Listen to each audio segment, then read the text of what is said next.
Добрый день, уважаемые коллеги, дамы и господа. Мы начинаем нашу пресс-конференцию, посвященную итогам заседания комиссии по сотрудничеству парламента Южной Осетии и Совета Федерации Российской Федерации.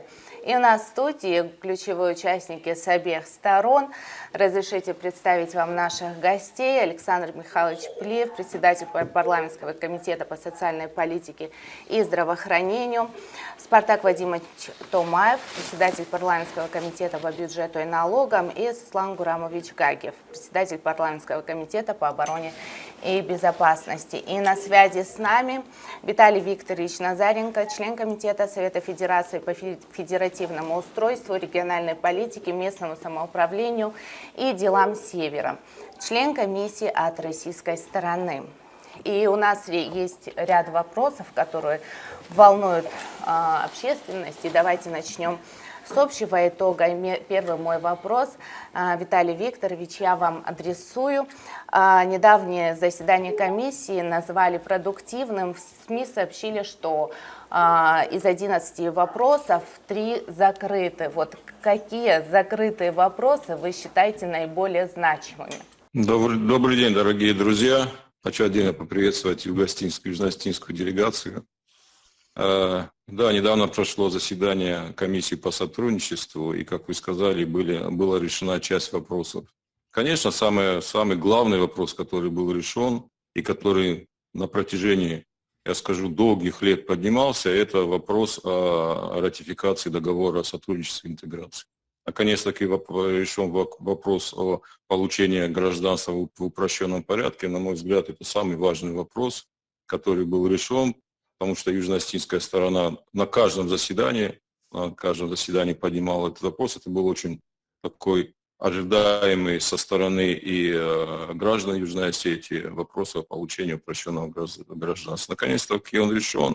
Следующий вопрос, на мой взгляд, который поднимался и который и дальше прорабатывается, но отчасти он решен, это об увеличении финансовой базы помощи Южной Осетии. Как вы знаете, сейчас действует программа 24 года же она действует, да, Александр Михайлович? Я правильно говорю?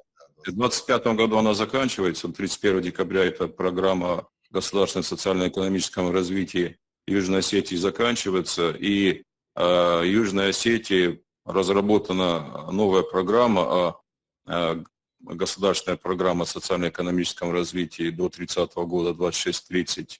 С российской стороны я знаю, что подготовлено соглашение, которое прорабатывается, и те расчеты, которые были предложены российской стороной, они Южную Осетию устроили. В любом случае, часть вопросов, которые поднимались, и они еще не решены, но они прорабатываются. И вот как раз-таки совместная работа нашей комиссии, как с российской стороны, так и с южно-осетинской стороны. И не все вопросы, они решаются сразу. Но для этого, мне кажется, в этом и состоит важность и работы нашей комиссии, как раз-таки, чтобы мы на высоком уровне могли с какой-то стороны подталкивать решение этих вопросов. Спасибо большое. Я передаю слово Александру Михайловичу. Мы знаем, что вы поднимали острую проблему отсутствия пенсионного обеспечения для государственных гражданских служащих Южной Осетии. Было ли найдено принципиальное решение в ходе заседания? Будут ли разрабатываться отдельные программы в рамках помощи Российской Федерации? Или этот вопрос будет интегрироваться в общую пенсионную реформу? Ну, как мы знаем, закон о государственной гражданской службе был всего лишь принят в 2020 году. Ну и после этого, конечно же, были сформированы все эти институты государственной гражданской службы, хотя вот пенсионное обеспечение, можно сказать, отставало, и отстает сейчас тоже. Пенсионное обеспечение государственных гражданских служащих до сих пор не налажено, можно сказать. Но у нас есть законопроект, уже готовый, согласованный с российской стороной, в том числе и с Советом Федерации, с Государственной Думой, по межправкомиссии этот закон согласуется. Идет согласование. Ну, конечно, как всегда, в Южной Осетии проблема финансового обеспечения этого закона. Закон практически идентичен и унифицирован с российским законом о пенсионном обеспечении государственных гражданских служащих. У нас были расчеты вместе с исполнительной властью, с Министерством труда, мы проработали этот вопрос, определенные, то есть расчеты по этому вопросу мы провели, подготовили справки, которые мы передали нашим коллегам из Совета Федерации. Полное понимание на заседании этой комиссии было от сенатора Российской Федерации. Так что этот вопрос пока что, можно сказать, остается открытым, но есть взаимопонимание, и мы надеемся, что уже в 2026 году этот закон заработает, и, в принципе, наши государственные гражданские служащие будут получать пенсионное обеспечение. Спасибо большое. Я вам вдогонку задам еще один вопрос. Вы также поднимали проблему о зачитывании стажа гражданам Южной Осетии с 1991 года. Можете подробнее рассказать об этом, вообще о проблеме и какое решение можно найти для решения? Этот вопрос, в принципе, нами, парламента, поднимался еще с 2017 года, с 2016 года. Вот когда мы перешли в активную фазу взаимодействия с Советом Федерации, это 2018 год, наиболее такой. Хотя комиссия сформирована еще и с 2012 года, такая активная работа с сенаторами Российской Федерации у нас ведется с 2018 года, как я знаю и помню. И, конечно же, вопрос достаточно такой серьезный, требует и международных соглашений, требует таких определенных договоренностей, но есть у нас, так сказать, такая надежда на то, что вот этот закон, то есть граждане Российской Федерации, речь о чем идет вообще? Граждане Российской Федерации, постоянно проживающие на территории Южной Осетии и работающие на территории Южной Осетии, для них не засчитывается стаж с 1991 года.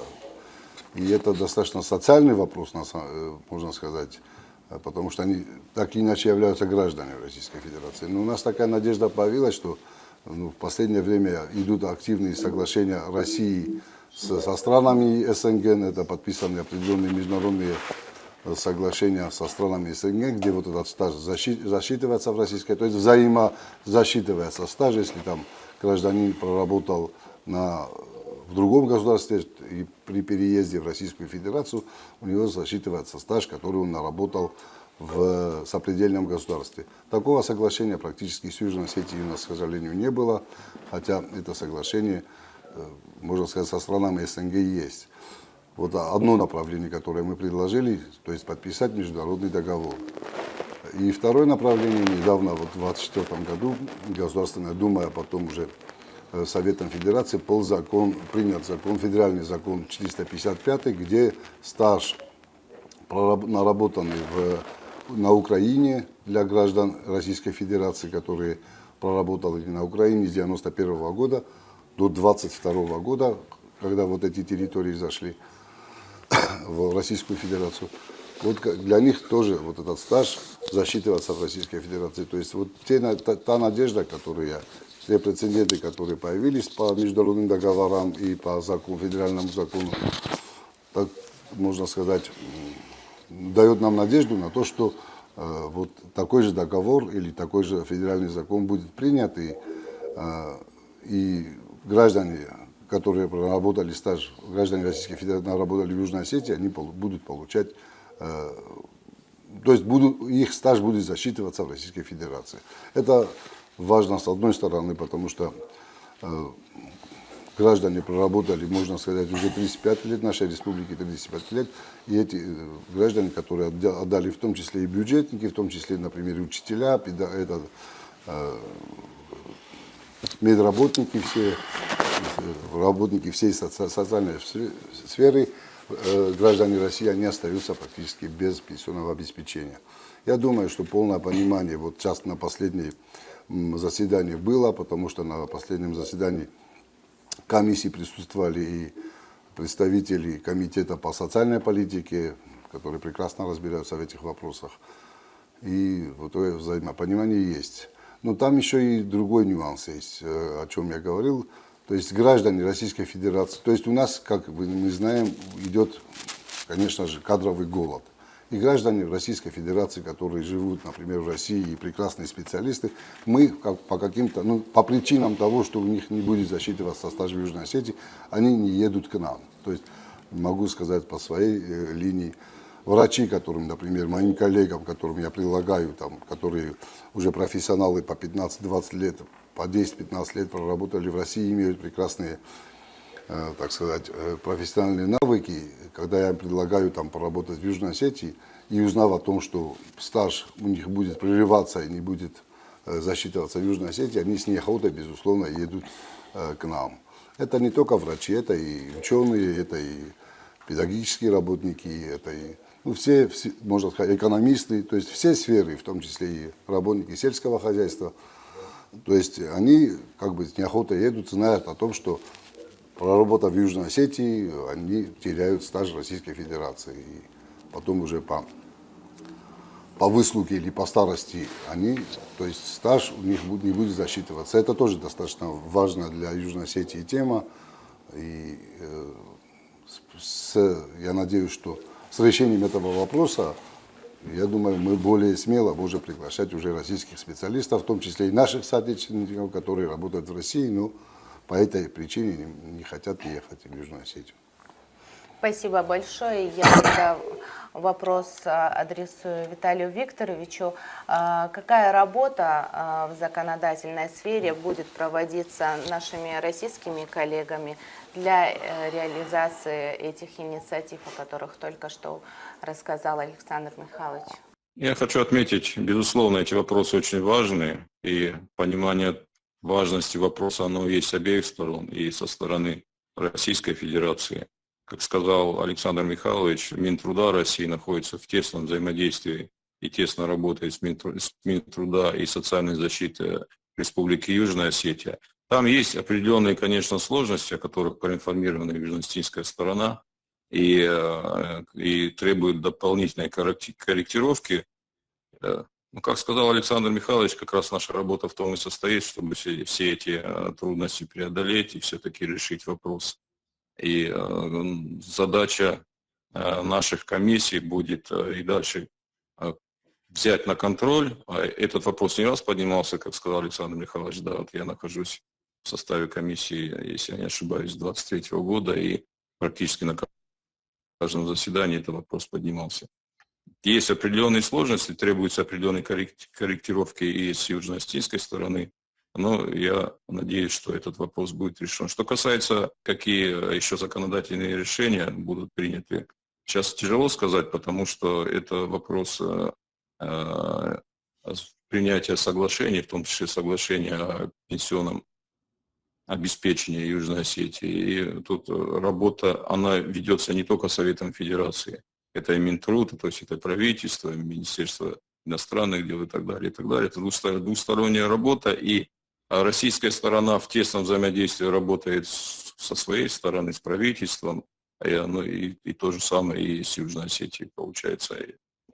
И парламент Южной Осетии также работает тесно со своим правительством. И вот мы пробуем найти решение вот этих проблем, о которых вы сейчас говорили. Спасибо большое. Передаю слово Спартаку Вадимовичу. Вы поднимали вопрос об индексации зарплаты, которые не повышались с 2021 года. Были ли предложены какие-то конкретные решения по этой проблеме? Или идет ли речь о прямой бюджетной поддержке для этих целей со стороны Российской Федерации? Уточнить надо. Это зарплаты государственных гражданских служащих. Да, зарплаты Другая индексация идет. Бюджетная сфера идет, а вот государственные они остались. Добрый день, уважаемые друзья, Виталий Викторович. Ну, данный вопрос действительно поднимался. Как ранее сказал Александр Михайлович, практически, когда создавалась система государственной гражданской службы, было повышение заработных плат в 2021 году, и тогда повышение по госслужбе составило, нас приравняли к СКФО 2017 года. То есть фактически наши государственные служащие получили тогда повышение до уровня заработных плат СКФО на 2017 год. И как мы все знаем, с 2017 года у нас инфляционные процессы уже довольно серьезно ушли вверх, и материальное состояние наших граждан существенно снизилось. Ввиду чего этот вопрос прорабатывается с коллегами Совета Федерации. Наше Министерство труда также прорабатывает со своей стороны с коллегами Российской Федерации. Насколько я знаю, то есть и президент нашей республики на всех встречах об этом заявляет, была достигнута такая договоренность, что мы пересчитали по уровню инфляции. Официальная инфляция с 2017 года в Российской Федерации составляет 67%. И нам и было предложено, то есть провести индексацию заработных плат как раз таки вот по госслужбе на вот эти 67%. В принципе, понимание от российских коллег имеется по данному вопросу. Там тоже необходимо проведение дополнительных, конечно, расчетов, принятие соответствующих актов. И надеемся, что как только возможность такая будет, коллеги окажут соответствующую помощь, и мы доведем уровень заработных плат раз таки, да.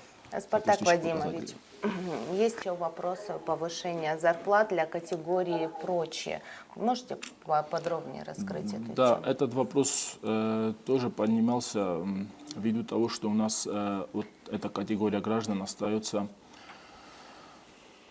самой такой незащищенной, и материально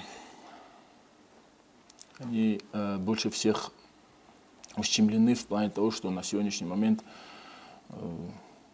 заработная плата по этих категорий это 14 тысяч, это начисленная заработная плата. Ниже, то есть, даже да, ниже положительно. да, то есть по факту на руки они получают даже меньше, чем 14 200. Это практически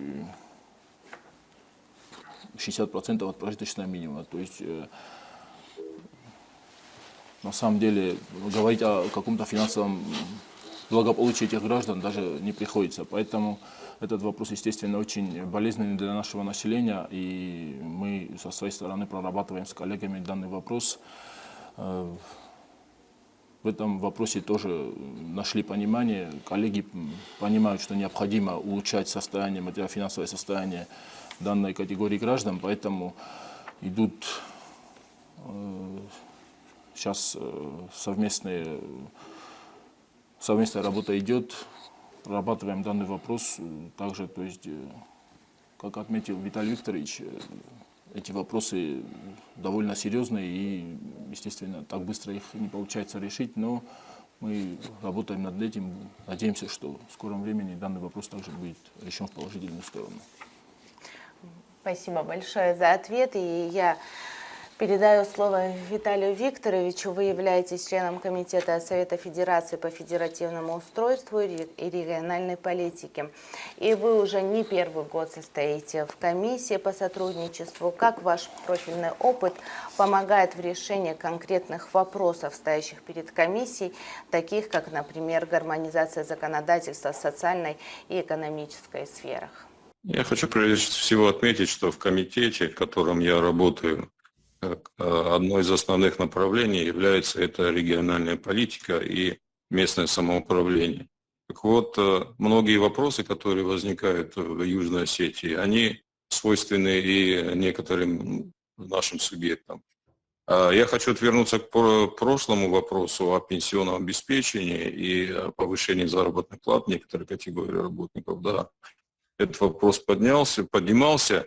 И с нашей стороны мы попросили коллег, чтобы они провели определенные расчеты, чтобы мы могли более предметно уже разговаривать. И тут же, помимо всего, еще и очень важно определить сумму, да, и источник финансирования дополнительных расходов. В этом направлении мы дальше будем работать по гармонизации. Тут можно опять вернуться к соглашение о пенсионном обеспечении. Конечно, гармонизация законодательства необходима для для дальнейшего нашего сотрудничества, потому что для того, чтобы развивать дальше социально-экономические отношения наших двух стран, надо создать единые подходы и стандарты, и чтобы и было единое понимание правил и применение этих правил на территории двух государств. Это очень важно, особенно учитывая наши политические, тесные экономические связи. И тут работа в этом направлении ведется. Я хочу отметить, что между Российской Федерацией и Республикой Южная Осетия сейчас действует более, по-моему, 120 межгосударственных, межправительственных, межведомственных соглашений. То есть работа она постоянно ведется и продолжается. И тут она, конечно, как раз-таки это работа двух сторон. И комиссия по сотрудничеству в определенной части как раз берет и решает эти вопросы. Спасибо большое. Спасибо. И тут от коллег также поступил вопрос, наверное, его адресую Суслану Гурамовичу. На заседании был поднят вопрос, что семьи участников СВО, которые считаются без вести пропавшими, не получают выплаты. К данной проблеме российская сторона проявила живой интерес и пообещала разобраться отдельно с каждым случаем. Вот можете подробнее рассказать, потом Виталию Викторовичу тоже передадим слово. Добрый день. Хочу отметить, что и Комитетом парламента по обороне и безопасности тоже были внесены несколько вопросов в повестку заседания наших комиссий с Советом Федерации.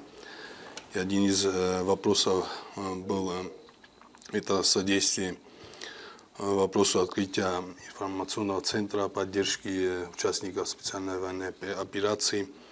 И со стороны наших коллег было огромное понимание. И как мы отметили тогда, и сейчас я хочу сказать, что этот вопрос и поднимался и на встрече наших глав государств. И сейчас данный вопрос находится на проработке в Министерстве обороны Республики Российской Федерации. Так что ждем положительных результатов. Другой вопрос был поднят нами. Это оказание содействия в поиске без вести пропавших наших граждан, участников специальной военной операции. Как мы знаем, после первой нашей встречи, которая проходила на территории республики, нашей республики, мы передали список всех без вести пропавших наших граждан, предоставленные Министерством обороны нашей республики. И уже на этой встрече нам предоставили информацию по некоторым из них. К сожалению, она неутешительна. А других мы уже включили в обновленный список, который также передали нашим коллегам. И огромная благодарность им за оказанную помощь, за проделанную работу. И хочу отметить еще, что поднимался еще вопрос оказания содействия в строительстве комплексов для прохождения санаторно-курортного лечения участников специальной военной операции на территории Республики Южная Осетия. Мы думаем, что это будет большой шаг, и там будут проходить реабилитацию не только граждане Южной Осетии, участники специальной военной операции, а также граждане Российской Федерации. И ждем по этому вопросу тоже положительных действий. Спасибо большое. Виталий Викторович, может, вы тоже добавите? Я прежде всего хочу выразить слова благодарности народу Южной Осетии, так как он в этой ситуации, когда Российская Федерация проводит специальную военную операцию, он стал с нами рядом. И, к сожалению, есть и погибшие, и пропавшие без вести. И я хочу сказать, что это наша обязанность содействовать и в поиске пропавших, и оказании помощи людям, которые находятся в специальной военной операции. И, конечно, это И в Российской Федерации это, как вы знаете, у нас сейчас приоритетное направление, и мы максимально стараемся поддержать как участников специальной военной операции, так и их семей. Конечно, это все должно распространяться и на Южной Осетии, на бойцов, которые сражаются сейчас вместе с нами. Еще раз хочу выразить слова благодарности этим людям и всему народу Южной Осетии, так как вот в этот непростой период для Российской Федерации вы рядом с нами. Вопросы эти поднимались, и я думаю, что, как сказал коллега, что была проработка этих вопросов, и что касается создания такого центра, это, конечно, хорошая идея, мы ее будем дальше прорабатывать. Тут также нужны расчеты, чтобы более конкретно, предметно уже говорить. Это на этом заседании комиссии было такое пока обсуждение вообще без расчетов. Мне кажется, тут мы будем вместе двигаться уже и стараться решить этот вопрос, учитывая наши полномочия, нашу компетенцию Совета Федерации. А работу по поиску пропавших, она, конечно, будет дальше продолжаться. И все те обращения, которые будут со стороны Южной Осетии, мы будем максимально прорабатывать. И все, что от нас зависит в этой ситуации, мы, конечно, обязаны сделать. Не просто как должны, обязаны сделать. Спасибо. Спасибо, Спасибо Виталий вам тоже. Викторович. И у меня завершающий вопрос. Известна ли дата следующего заседания комиссии? Если да, то есть ли уже понимание, какие вопросы будут рассматриваться? Какая будет повестка, Александр Михайлович, пожалуйста? Да, как обычно на комиссии один из вопросов, так сказать, завершающих вопросов бывает определение следующего заседания комиссии. Юго-осетинская сторона предложила, чтобы, то есть у нас как бывает, один раз бывает в Российской Федерации в год и один раз в Южной Осетии. Сейчас, я думаю, в нашей очереди мы предложили после майских праздников провести заседание комиссии в Южной Осетии в 2026 году после майских праздников. Ну, уже у нас будет красиво и, конечно же, с удовольствием приглашаем наших друзей, наших сенаторов посетить Южную Осетию вот в этот период, красивый для Южной Осетии период, весна в разгаре, и я думаю, что мы проведем после майских праздников в 2026 году. Спасибо большое. Ну что ж, уважаемые участники, к сожалению, наше эфирное время подходит к концу. Мы благодарим вас за содержательные ответы и надеемся, что работа комиссии в дальнейшем будет столь же продуктивной, как и сейчас. Спасибо всем, кто был с нами. До новых встреч. До свидания. Спасибо. Спасибо. Виталий Викторович, спасибо большое. Огромное спасибо. Спасибо вам. Рад был видеть коллег. До свидания. Спасибо. До свидания. Всего хорошего.